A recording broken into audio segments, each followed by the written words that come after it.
Welcome to the Military OneSource Podcast.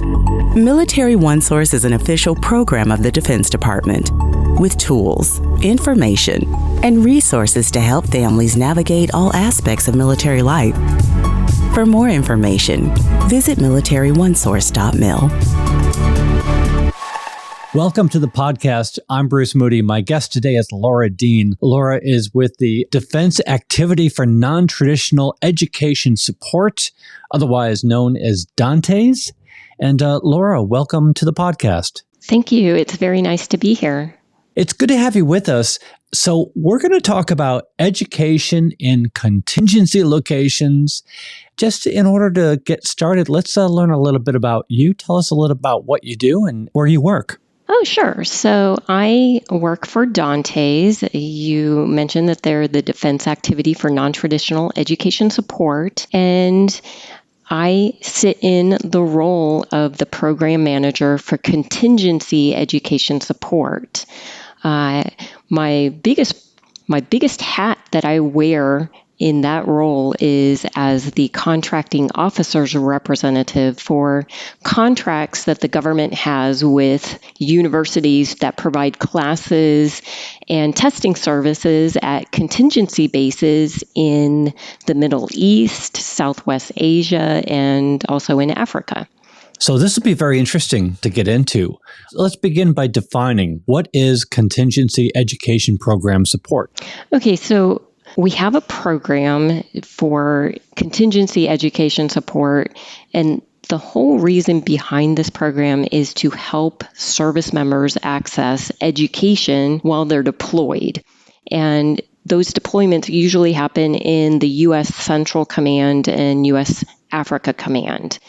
Like I said, that was in the Middle East, Southwest Asia, and Africa. And the DoD has written an instruction for voluntary education programs in overseas locations that basically says that no matter where a service member is, where they're assigned, they should have access to education programs. And so what DANTES does, they lead that effort to ensure that there is education for students.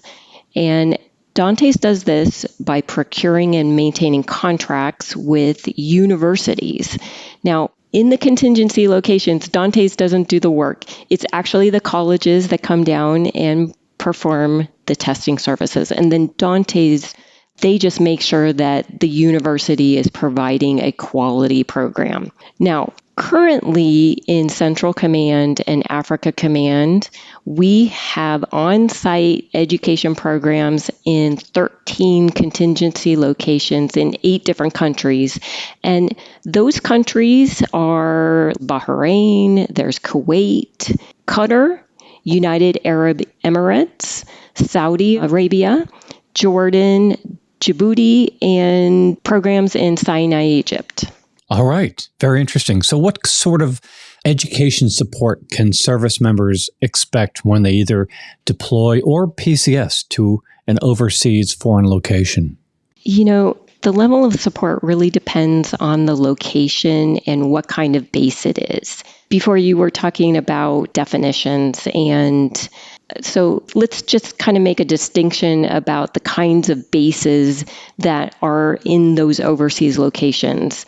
I kind of put them in 3 different categories. You have enduring bases, you have contingency bases, and then remote bases. Now, the enduring bases are like permanent bases where the military has had a presence for a really long time, and more than likely they're going to be there for a while longer. And the folks who are listening to the podcast, they may think of our bases that are in Japan, Korea, Germany, Italy, in the United Kingdom.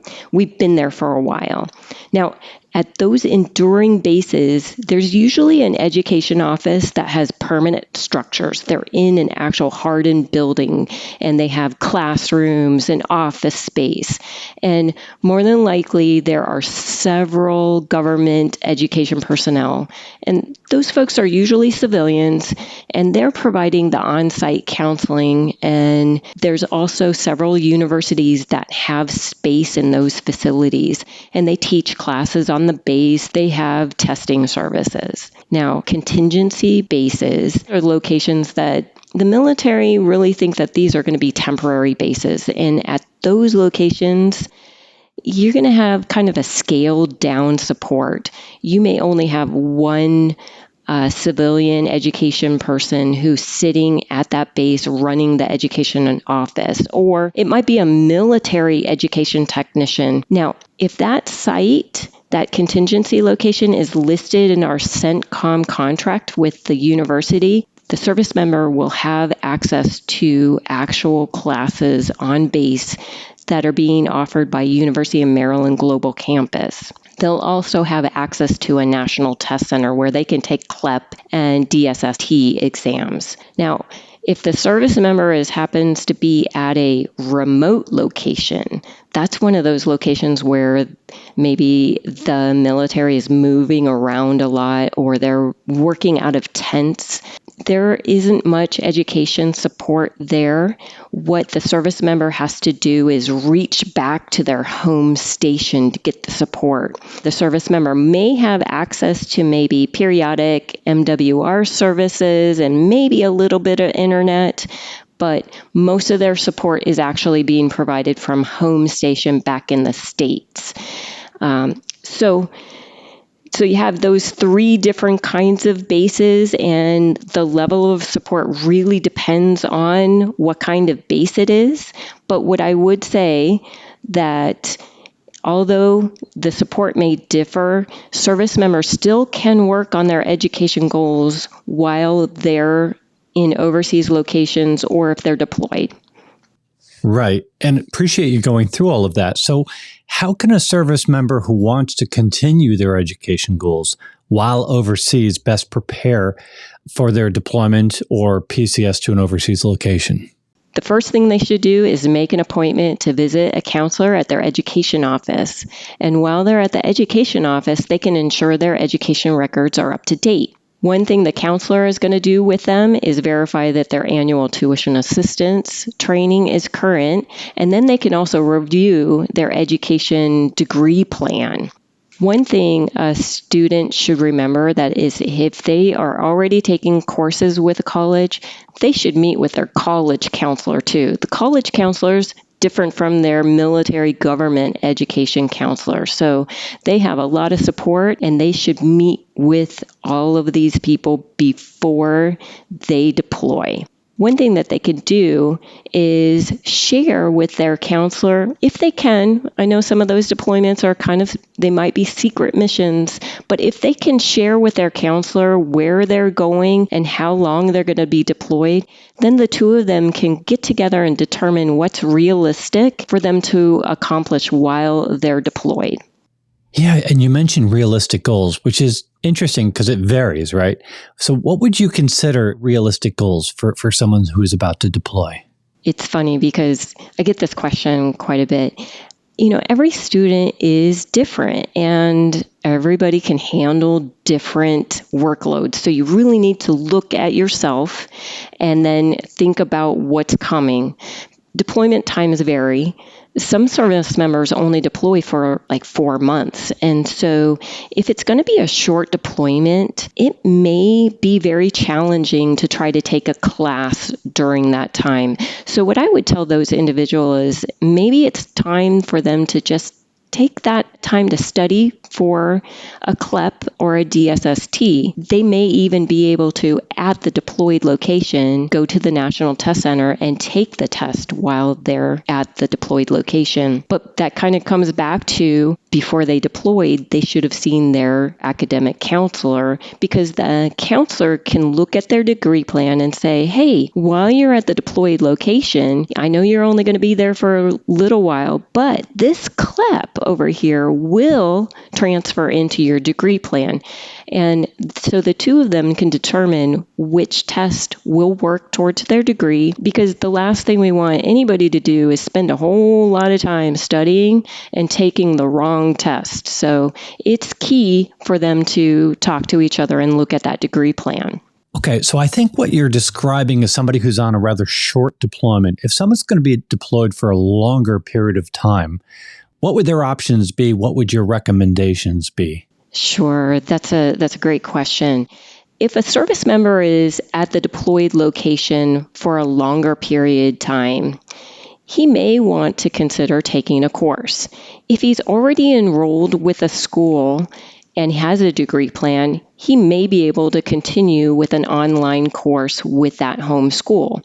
Or he can check with his home school, and he may want to take a face-to-face class with our contracted university that's on location, and then transfer that course back to his home school if it applies towards his degree plan.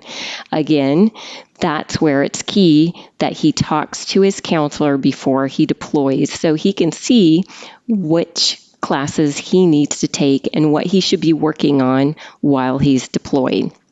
So what about service members who have not yet begun working toward their education goals, have never really taken a college course, but now they think they want to start and it's during a deployment? What should they do? What are their options? What do you recommend? While a person is deployed, there's no reason why they can't work on their education. And again, I'm going to go back to definitely make that appointment with the education office prior to the deployment to set up their education records. That also will give them the opportunity to complete their initial tuition assistance briefing so that they know all the rules of how to use military tuition assistance before they deploy. Now, brand new students who are assigned to overseas locations who have never completed a college class before and they want to use military tuition assistance, they have to enroll in their first class with a contracted university on the base. Now, the course could be face-to-face, it could be online, it doesn't matter, but it has to be with a contracted university. And the purpose behind that, the government has said, we want to protect our students and we want to ensure that they have the best support possible. So we want them to enroll in a course with the contracted school who has representatives on the base at that deployed location so that the student has on-site support from the university so